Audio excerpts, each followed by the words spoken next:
Hey, fourth grade, it's Miss Bruin, and welcome to our latest installment of Waves.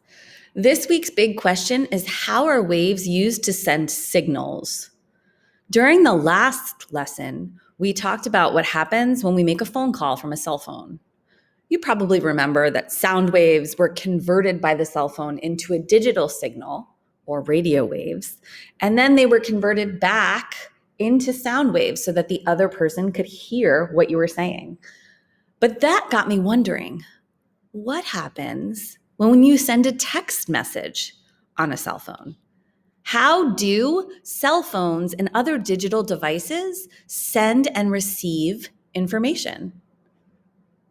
You may already have a theory about this, but it's okay if you don't.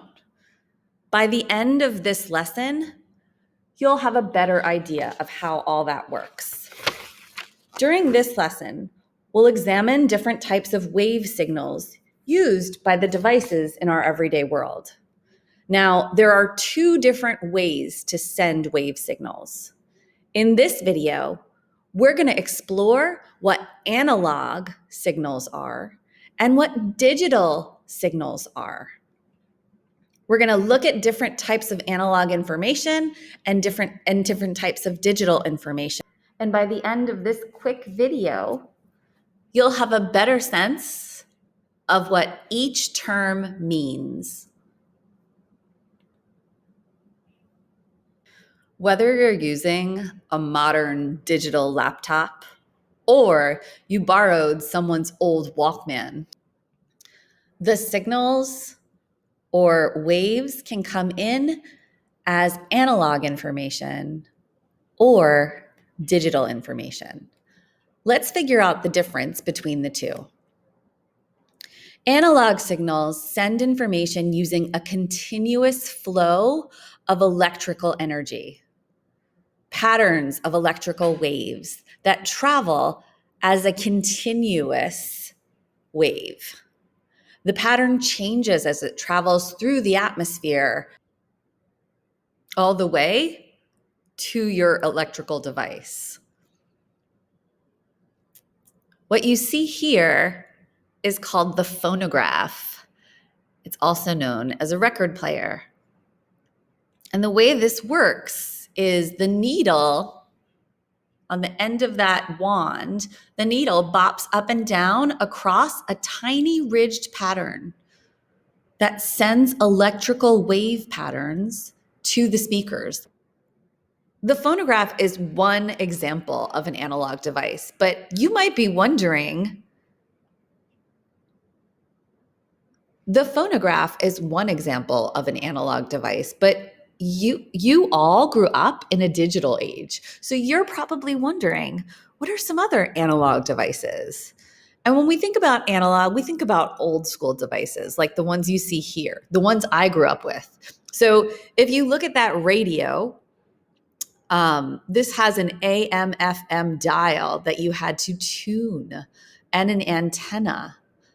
The antenna was part of how that radio got its signals. The TV up here, I grew up with a TV like this in our house, and we got more modern looking TVs, but they worked the same way. Again, you see the antenna there. So the continuous wave that each of these devices gets turns into or is converted into the images and sounds that you want to hear or see. Now, here we have the devices that you use in your everyday life: cell phones, iPads, laptops. Up here, we have a digital TV. So, what is digital, and how is digital information different from analog signals? So, digital information is broken down into millions of individual bits of information sent in a pattern of ones and zeros most of the time. I wonder if that's kind of like the code used to create video games. Scientists, I hope you have a better sense of how information is transferred to an analog device and how information gets transferred in the digital world of devices. You'll continue to explore how digital information gets coded in the next lesson, in depth, looking at cell phone devices. Yep, yeah. I'll see you then.